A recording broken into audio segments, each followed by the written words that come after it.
Welcome back to Game Galaxy, and today I wanted to share with you guys the story of how I got my Sega CD.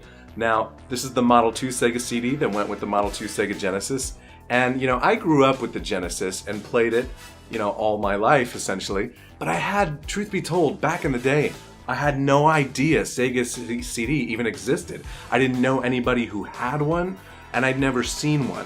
And so I didn't get this Sega CD until I was in middle school, which would have been around 2001 or 2002. And if I think harder about it and when the games I was playing, I think it must have been beginning of 2002 when I got this. And so the story goes as such.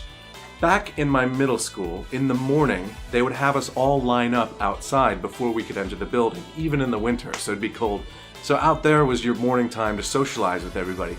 And I would always stand in line with my friend Chris, and there was this guy Matt.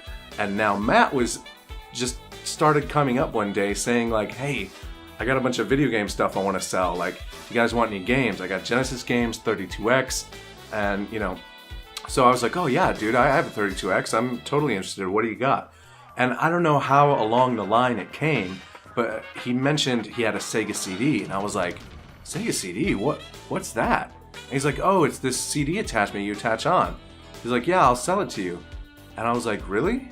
Yeah. How much? And he says, and here's the kicker. Some of you are going to trip when you find out how much I paid for this. He goes, yeah, I'll sell it to you for $7. I said, $7? And so inside, I was like, really, really excited. Like, oh, I don't even know what this is yet. And I'm just super excited. But I don't want to externalize that because I want it to make it think like he's making a good decision. You know what I mean? That I'm not ripping him off.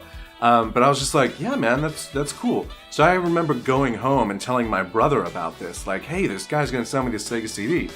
Telling him the price. And I think I remember him being like, whoa, that's awesome. And so anyway, that lo and behold, the next day I went, one moment. So the next day I went and I believe I went with $10. And I bought the Sega CD from him, and for the other $3, I got my copy of Shadow Squadron for the 32X there. And this is one of my favorite 32X games. I did a review on this a couple years ago now, maybe 2 years ago now. But it's just absolutely incredible. And man, it was just, I still cannot believe to this day that I paid $7 for a Sega CD, and I know some people out there who've tried to collect one later in life had to pay quite a lot of money, and these were even, these were very expensive when they came out, so very cool of Matt, that guy Matt, I'll protect his last name here, but it was very cool of him to do that, and I just, Matt, if you ever see this video, which is unlikely unless I choose to send it to you, which I might, I want you to know that this gave me hours of fun and happiness, man. I had a blast with it because it opened up a whole new world of games I'd never seen before. Now, I got a few games off eBay, but of course it was so easy to just copy and burn onto CD some of these unobtainable games like Snatcher. But I have to say, when I played Snatcher, that story is still for another day when I do a full review on it. But Snatcher was a religious experience for me. And honestly, and I'm being 100% truthful right now, I didn't know, I was not big in the emulation culture or the retro game culture online like I am now. So I had zero knowledge of Snatcher other than I saw the box art and I was like, oh, that kind of looks like Blade Runner. And oh, Hideo Kojima, Metal Gear Solid. Oh, let me check it out. I didn't know the stigma or the hype around the game when I played it. So it truly was like an organic, special experience, and that I think made it better because now everybody will tell you it's amazing, so you go into it with a little bit of expectations already. But I had a blast, and I don't want to spoil any more of how my experience with that game because that's going to come in the future. But so much more fun, man.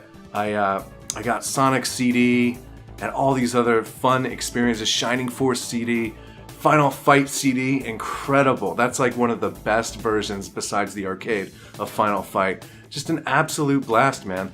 And of course there's those FMV games, but that's not really why I always loved the Sega CD for.